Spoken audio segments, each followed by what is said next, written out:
Vous écoutez La Voix de l'Espérance, une émission qui vous apporte paix, joie, confiance et espérance.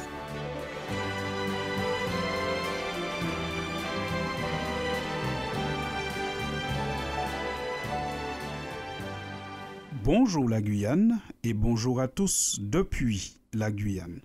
Avec la rentrée scolaire qui est là, on se rappelle que les prix ne cessent d'augmenter. Certains reviennent de vacances, mais l'inflation n'a pas pris de vacances. Pendant les vacances, les prix ont continué à augmenter. L'inflation a entraîné une augmentation substantielle du coût de la scolarité pour la rentrée 2023.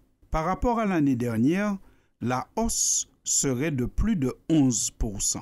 À noter que la hausse s'avère la plus élevée pour l'école élémentaire. Un autre indice nous rappelle que la vie devient de plus en plus chère. C'est le fait que les enseignes, les grands magasins réduisent, voire même pour certains, arrêtent la production des prospectus, des imprimés pour des raisons certes écologiques, mais surtout économiques. En effet, le cours du papier a flambé ces derniers temps. Il paraît que le prix du papier qu'on utilise pour faire les prospectus a été multiplié par 3 durant les 8 derniers mois. Quand le papier, le plastique et d'autres matières premières de base augmentent, eh bien c'est sûr et certain que le matériel scolaire va aussi augmenter. Malgré tout, il faut continuer à investir pour l'éducation des enfants, quitte à diminuer sur d'autres postes de notre budget. Pour ce qui est important, il faut se forcer à payer. Oui, il faut se forcer à payer pour ce qui est important. Et parmi les choses importantes, on peut classer dans le haut du tableau l'éducation des enfants. Jésus nous montre l'exemple. L'exemple qu'il faut se forcer à payer pour les choses qui sont importantes. En effet, la Bible nous dit que puisque Jésus veut que tous les hommes soient sauvés et parviennent à la connaissance de la vérité, il s'est donné lui-même en rançon pour tous. Vous pourrez lire cette déclaration dans la première lettre que Paul adresse à Timothée au chapitre 2, des versets 4 jusqu'à 6. Jésus seul pouvait payer le prix pour le salut de l'homme. Un ange ne pouvait pas et même un autre homme ne pouvait pas. Il a payé un grand prix. Un grand prix a été payé pour le rachat des humains qui sont désormais libres d'accepter le salut. L'homme doit donc avoir une valeur importante, une valeur inestimable pour que Christ puisse accepter de payer un tel prix pour son rachat. Le Christ a une grande estime pour l'homme. Aux yeux de Dieu, l'homme a une grande valeur. On ne peut en douter quand on regarde la valeur qui a été payée pour le rachat de l'humanité. En prenant la nature humaine et en acceptant de souffrir jusqu'à la mort sur une croix infâme, Jésus a racheté l'humanité et il prouve ainsi la valeur de chaque être humain. En effet, lorsque nous écoutons Jésus parler de son sacrifice, on a l'impression qu'il était prêt à faire ce sacrifice ne serait-ce que pour sauver un seul homme. Cette impression se dégage de la parabole que Jésus raconte dans l'évangile de Matthieu au chapitre 18 à partir du verset 12. Je m'en vais lire cette parabole. Jésus dit, « Si un homme a 100 brebis et que l'une d'elles s'égare, ne laisse-t-il pas les 99 autres sur les montagnes pour aller chercher celle qui s'est égarée? Et s'il la trouve, je vous le dis en vérité, elle lui cause plus de joie que les 99 qui ne se sont pas égarés. De même, ce n'est pas la volonté de votre Père qui est dans les cieux qu'il se perde un seul de ses petits. » Fin de citation. N'est-ce pas merveilleux? N'est-ce pas merveilleux d'entendre Jésus dire que la volonté de Dieu, c'est que tous les hommes soient sauvés et que pour chercher une seule brebis, eh bien, le Christ est capable de se mobiliser. Ceci montre plus que nécessaire la valeur que l'homme a aux yeux de Dieu.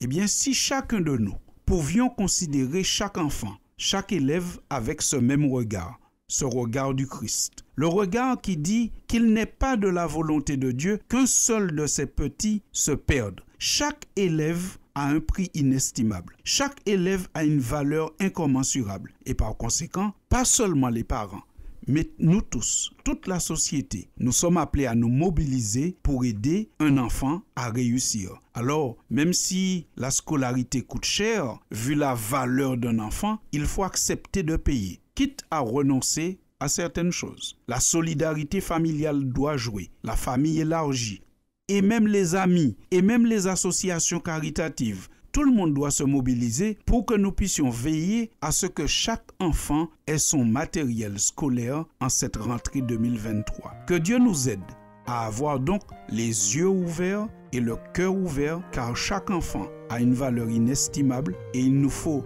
accepter de payer, même si c'est cher, pour son matériel scolaire. À bientôt, chers auditeurs, et encore une fois, bonne année scolaire à tous. Je peux seulement essayer d'imaginer la richesse qui existe au fond de ton cœur. L'or et l'argent peuvent faire briller mes yeux, mais te regarder me pousse à adorer Dieu. Ton âme est un vrai trésor qui jamais ne se ternira.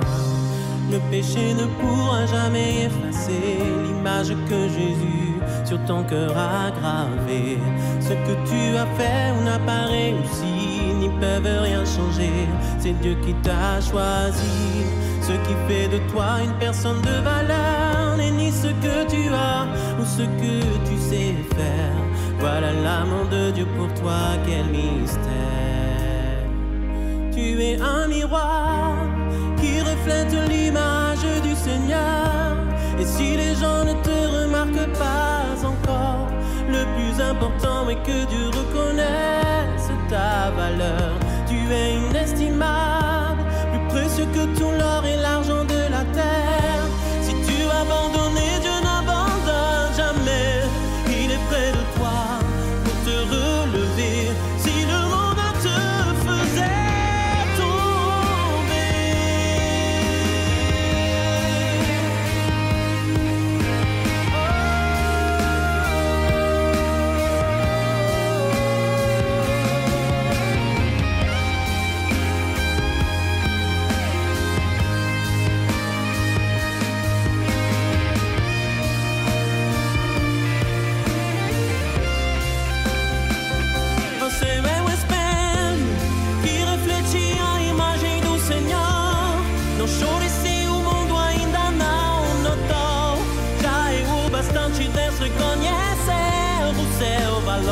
você é precioso, mais raro que o ouro puro de Ofir.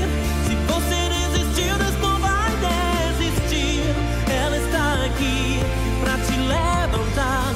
Se o mundo te fizer cair, tu es un miroir qui reflète l'image du Seigneur.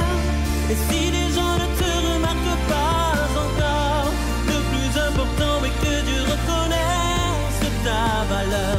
Tu es inestimable, plus précieux que tout l'or et l'argent de la terre. Si tu vas abandonner, Dieu n'abandonne jamais. Il est près de toi pour te relever. Si le monde te faisait